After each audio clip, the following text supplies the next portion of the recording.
ନାଇଁ ବହୁତ ଆଶ୍ଚର୍ଯ୍ୟ ନୁହେଁ ଆମର ଏତାର ପାଇଁ ବୋଲିକରି ଅନେକ ଫ୍ୟାକ୍ଟର କାମ କରିଛି। ଏକ ତ ମୋଦିଜୀଙ୍କର କାମ କାଜର ଇମେଜ, ସାଂଗଠନିକ ସ୍ଥିତି ଆମର ସୁଦୃଢ଼ କରାହେଇଥିଲା, ଏକ୍ସପାଣ୍ଡ ହେଇଥିଲା। ଆଉ ତୃତୀୟରେ ହେଲା ଲୋକମାନେ ଗୋଟେ ପରିବର୍ତ୍ତନ ଚାହୁଁଛନ୍ତି ଓଡ଼ିଶାରେ। ଆଉ ବିଜୁ ଜନତା ଦଳ ତାଙ୍କର 17 ବର୍ଷର କାମ କାଜରେ ଲୋକଙ୍କୁ ବହୁତ କଷ୍ଟ ଦେଇଛନ୍ତି। ଆଉ ଭ୍ରଷ୍ଟାଚାର ବଢ଼ିଛି, ଦୁର୍ନୀତି ବଢ଼ିଛି। ଏଠି ଆପଣଙ୍କର ଲୋକଙ୍କୁ ଅନେକ ପ୍ରକାରରେ ଶୋଷଣ କରାହେଇଛି। ଏ ସବୁର ପରିପ୍ରକାଶ ହେଉଛି ନିର୍ବାଚନ ଫଳାଫଳ।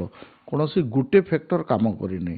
ମୋଦିଜୀଙ୍କର ଇମେଜ, ତାଙ୍କର କାମକାଜ, ସଂଗଠନର ସ୍ଥିତି ସୁଦୃଢ଼ କରାହେଇଥିଲା। ଆକ୍ଟିଭିଟି ଗଲା ମାନେ 5-10 ବର୍ଷ ଭିତରେ, 5 ବର୍ଷ ଭିତରେ।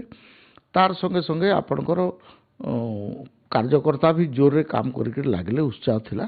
ଏବଂ ବିଜେଡ଼ିର ଯେଉଁ କାମ କାଜରେ ଲୋକ ଅତିଷ୍ଠ ହୋଇଛନ୍ତି। ଦୁର୍ନୀତି ବଢ଼ିଛି, ଭ୍ରଷ୍ଟାଚାର ବଢ଼ିଛି, ଆଉ ତାଙ୍କର ଶୋଷଣ ବି ବଢ଼ିଛି ପବ୍ଲିକରେ। ସେଥିପାଇଁ ମାନେ ଦେଖିଲେ ଯେ କଂଗ୍ରେସ ଏବଂ ବିଜୁ ଜନତା ଦଳ ଇଏ ମାନେ ଗୋଟିଏ ମୁଦ୍ରାର ଦୁଇ ପାଖ। ତେଣୁ ତାକୁ ପରିବର୍ତ୍ତନ ପାଇଁ ସେମାନେ ଭାରତୀୟ ଜନତା ପାର୍ଟିକୁ ଅଲ୍ଟରନେଟ୍ ଆକାରରେ ଦେଖିଛନ୍ତି।